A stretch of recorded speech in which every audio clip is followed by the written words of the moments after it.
দেখাবো আমি কি কি দিয়ে ব্যায়াম করি। আমি প্রথমে এইটা দিয়ে ব্যায়াম করি।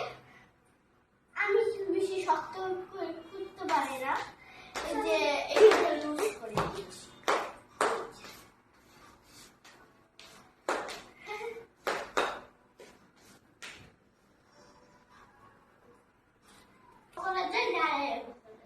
আমি করবো দাঁড়ায়, আমি মাঝে মাঝে আমি বসে করি আজকে তোমাদের জন্য দাঁড়াই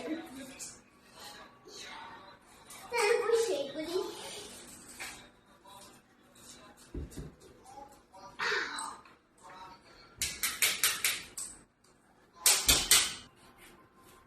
আমি যে আমদলে ইউজ করছি, আমি দুইটা নিতে পারি না।